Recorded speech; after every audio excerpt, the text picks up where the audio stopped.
আসসালামু আলাইকুম। অনুশীলনী ১ বাস্তব সংখ্যার ১০ নম্বর অঙ্কটি নিয়ে আমি হাজির হলাম। গত পর্বগুলোতে বাকি অঙ্কগুলোর সমাধান দিয়েছি। আজকে আমরা করব ১০ নম্বর অঙ্কটি। ১০ নম্বর অঙ্কটি একটু লং হবে, সেজন্য একটা অঙ্ক নিয়ে হাজির হলাম। দেখো কতে কি বলছে, 0.31 এবং 0.12 এর মধ্যে দুইটি অমূলদ সংখ্যা নির্ণয় করো। আমাদের বলছে 0.31 এবং 0.12 এর মধ্যে দুইটি অমূলদ সংখ্যা নির্ণয় করতে। তাহলে আমরা কি জানি? আমরা আগে দেখব যে কোন সংখ্যাটি বড় এবং কোন সংখ্যাটি ছোট, তবেই আমাদের অমূলদ সংখ্যাটি নির্ণয় করতে একটু সহজ হবে। আচ্ছা, আগে একটু দেখে নিচ্ছি মূলদ। যেটা পি/কিউ আকারে প্রকাশ করা যায় না, আমরা জানি সেটি হচ্ছে অমূলদ, আর যেটা পি/কিউ আকারে প্রকাশ করা যায় সেটি হচ্ছে মূলদ সংখ্যা। যেমন একটি অমূলদ সংখ্যা আমি লিখছি 2.1402, এইভাবে ডট ডট চলতেই আছে। এখন আমি এই সংখ্যাটি লিখলাম। আমরা আগে নির্ণয় করব কোন সংখ্যাটি বড় কোন সংখ্যাটি ছোট, তারপরে আমাদের মূলদ অমূলদ নির্ণয় করতে বলছে। এর মধ্যে দুইটি অমূলদ সংখ্যা নির্ণয় করো। তাহলে আমাদের এই সংখ্যাটির চেয়ে বড় এবং এই সংখ্যাটির চেয়ে ছোট দুইটি অমূলদ সংখ্যা আমাদের নির্ণয় করতে হবে। এই সংখ্যাটির চেয়ে বড়, তাহলে আমরা দেখে নিচ্ছি 0.1 এই সংখ্যাটি, আর এই সংখ্যাটি লিখব। লিখে দেখি কোন সংখ্যাটি বড়। দশমিকের পরে যদি আমরা কোনো গড় পাই, তাহলে যে সংখ্যা দশমিকের পরে যে গড়টি পাবো তার নাম হচ্ছে দশমাংশ। এইটা হচ্ছে দশমাংশ, আর এটা হচ্ছে দশমাংশ। এই গড়ের 3টার সাথে এই গড়ের 1টা তুলনা করব। দশমাংশের সাথে দশমাংশ তুলনা করব। যদি দেখি যে গড়ের দশমাংশটি বড়, সুতরাং এই সংখ্যাটি বড়। এই দিকে যদি আমার এখন 3, 4 অনেকগুলি সংখ্যা থাকে, তবুও এই গড়টি বড় নয়, যেহেতু এই গড়ের দশমাংশটি বড়, সুতরাং এই সংখ্যাটি হচ্ছে আমার বড়। তাহলে আমাকে এই গড়ের চেয়ে বড় এবং এই সংখ্যাটির চেয়ে ছোট একটি অমূলদ সংখ্যা নির্ণয় করতে হবে। একটি অমূলদ বলছে দুইটি অমূলদ সংখ্যা নির্ণয় করতে। তাহলে এখানে কিন্তু আমি কোনো পূর্ণ সংখ্যা পাইনি। পূর্ণ সংখ্যাটা হচ্ছে 0, এদিকে পূর্ণ সংখ্যা হচ্ছে এদিকে পূর্ণ সংখ্যা নেই, সুতরাং এই সংখ্যাটি সাথে আমি এই সংখ্যাটি যদি তুলনা করি, আমি এই গড়টি পাইছি 1 আর এটা 3, সুতরাং এই সংখ্যাটি ছোট, এই সংখ্যাটি বড়। এর চেয়ে বড় এর চেয়ে ছোট সংখ্যা নির্ণয় করতে হবে। তাহলে আমি নিতে পারি 0.13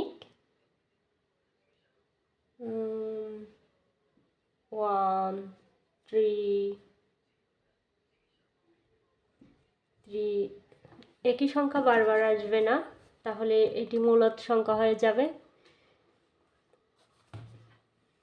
4, 6, 5 ডট ডট দিতে হবে।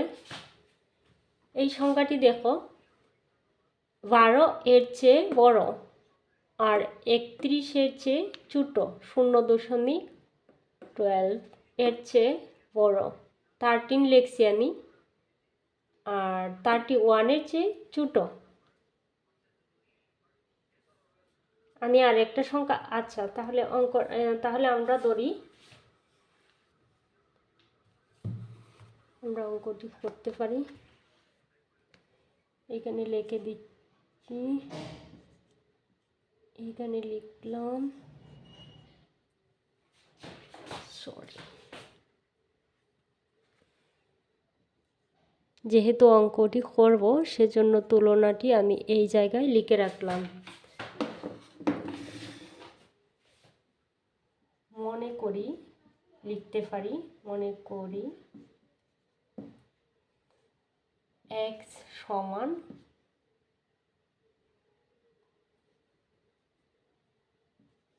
একটু 0 1 2 0.123 0 1 2 3 এটুকু আসলেই চলবে। এক সমান আমি ধরলাম এটি একটি অমূলদ সংখ্যা, যেহেতু চলতেই আছে অসীম, আর পরে ডট ডট, এটা ফি বাই কিউ আকারে প্রকাশ করা যাবে না, তাহলে আমার এই সংখ্যাটি হচ্ছে একটি অমূলদ সংখ্যা। আমি আরেকটা সংখ্যা, এই সংখ্যাটি হচ্ছে এই সংখ্যাটির চেয়ে বড়, এই সংখ্যাটির সমান হয়ে গেছে। আচ্ছা, এই সংখ্যাটির চেয়ে বড় যদি লিখি, তাহলে আমি এইখানে আরেকটা 4 দিলেই পারি। 1 4 এই সংখ্যাটির চেয়ে বড়, 3 1-এর চেয়ে এই সংখ্যাটি ছোট, সুতরাং এটি একটি অমূলদ সংখ্যা। আবার দেই, এই আকারে তোমরা দিতে পারো y সমান, দড়ি y সমান 0.13401 2 এক্সেট্রা। তাহলে চলতেই আছে। আমাকে বলছে দুইটি অমূলদ সংখ্যা নির্ণয় করতে। দেখো এইখানে কিন্তু 3 1-এর চেয়ে 0.31-এর চেয়ে ছোটো, আর 0.12-র চেয়ে বড়, 1-2-র চেয়ে বড়। সুতরাং আমি x সমান পাইছি এই সংখ্যাটি, y সমান পাইছি এই সংখ্যা, এই দুইটি হচ্ছে আমার অমূলদ সংখ্যা। আমি আনসারে এইভাবে লিখতে পারি,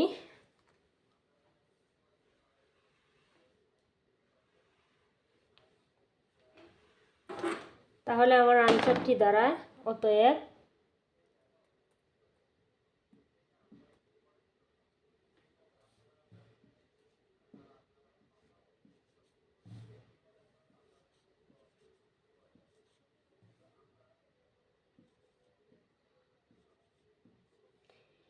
এই সংখ্যাটির চেয়ে ছোট, আবার এই সংখ্যাটির চেয়ে ছোট।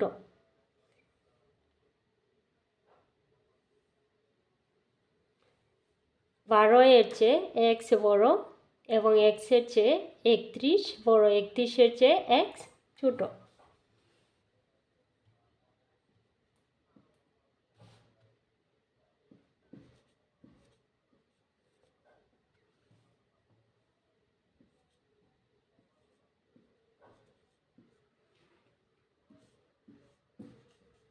এই হচ্ছে আমার 10-এর ক আনসার। আশা করি তোমরা এই অঙ্কটি সম্পর্কে ক্লিয়ার। 10-এর কতে বলছে 1/√2 এবং √2 এর মধ্যে একটি মূলদ ও একটি অমূলদ সংখ্যা নির্ণয় করো। তাহলে আমরা কি জানি, যে সংখ্যাটিকে ফি বাই কিউ আকারে প্রকাশ করা যায় সেটি হচ্ছে মূলদ, আর যেটাকে প্রকাশ করা যায় না ফি বাই কিউ আকারে সেটি অমূলদ সংখ্যা। সুতরাং আমরা √2, আচ্ছা আমরা দেখে নিচ্ছি, প্র্যাকটিক্যালি দেখে নিচ্ছি কোনটা মূলদ এবং কোনটা অমূলদ। আমরা দেখব 1/√2 আর √2 এর মধ্যে একটি মূলদ ও একটি অমূলদ সংখ্যা কিভাবে নির্ণয় করতে হয়। আমরা জানি, যদি তোমরা ক্যালকুলেটরের মধ্যে 1/√2 চাপো, তাহলে তোমাদের জন্য এই সংখ্যাটি আসবে। দেখো, একটা সংখ্যাও কিন্তু পুনরাবৃত্তি হচ্ছে না। যদি একই জাতীয় সংখ্যা বারবার আসে, তাহলে সেটি হচ্ছে মূলদ সংখ্যা। একই জাতীয় সংখ্যা আসেনি, কিংবা ফি বাই কিউ আকারেও আমি এটি প্রকাশ করতে পারিনি। দেখো, এই সংখ্যাগুলোর পরে আমার ডট ডট আসছে, মানে আরও অনেক সংখ্যা আছে। সুতরাং এই সংখ্যাটি হচ্ছে একটি অমূলদ সংখ্যা।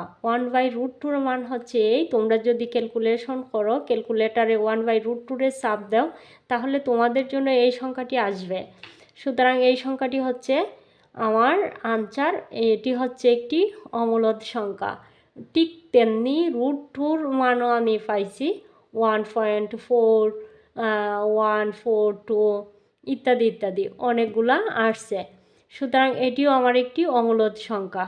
আমারে বলছে একটি অমূলদ আর একটি মূলদ সংখ্যা নির্ণয় করতে। আচ্ছা, এখন আমরা নির্ণয় করব কোন সংখ্যাটি বড় আর কোন সংখ্যাটি ছোট্ট।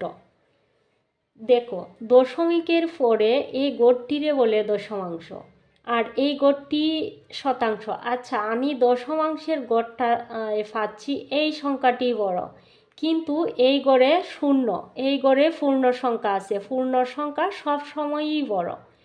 সুতরাং এই সংখ্যা যত বড়ই হোক, কিন্তু এটি হচ্ছে একটি পূর্ণ সংখ্যা, এই সংখ্যাটি বড়, সুতরাং এই গড়টি বড়, এটিই বড়। আমরা যদি দশমাংশ যদি 7 হয়, দশমাংশ যদি 7 হয়, আর এই দিকে যদি ধরো 0, আর এই দিকে দশমাংশ 1,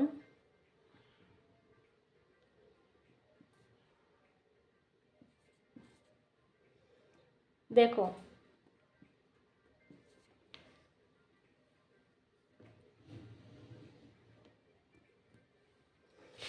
এখানে আমি তুলনা করার জন্য লিখলাম যে আমি দশমাংশ লিখলাম 7, 0, তারপরে 2, 2, এদিকে দশমাংশ হচ্ছে 8, আর এদিকে হচ্ছে 7।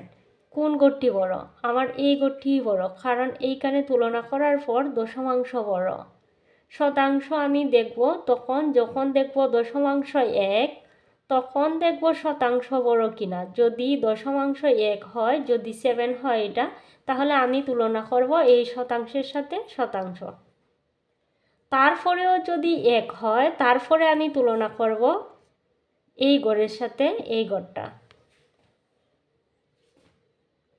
সহস্রাংশ।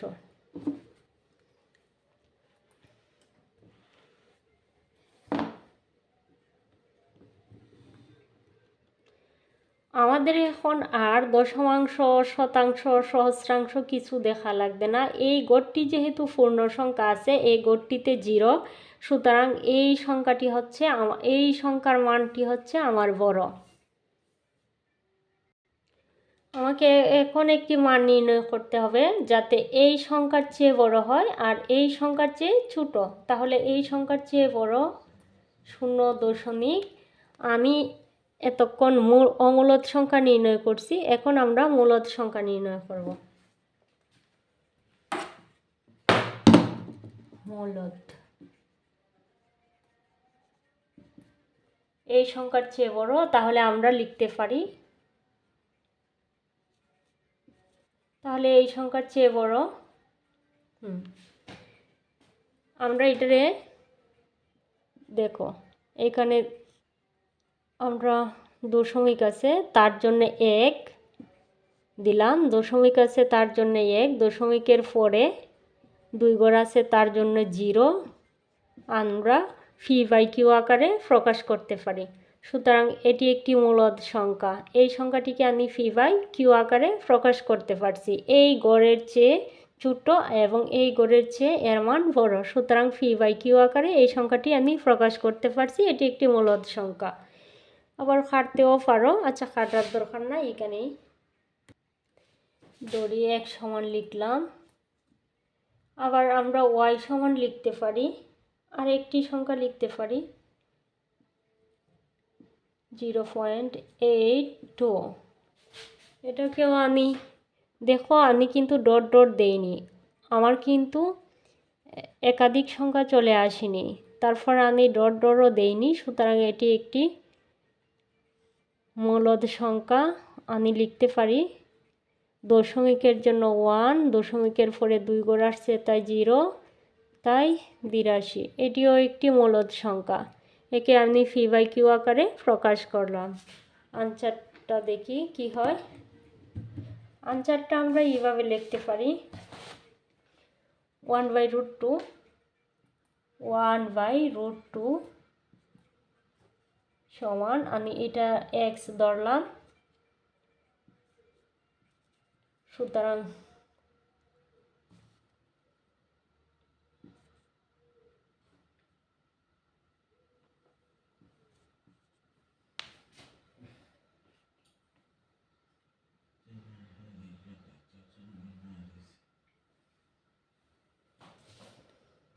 দেখা যাচ্ছে না, 1/, আচ্ছা আনসারটা লিখে নিচ্ছি। 1/√2 সমান সমান x গ্রেটার দেন √2, আবার 1/√2 সমান সমান y এর চেয়ে √2 বড়।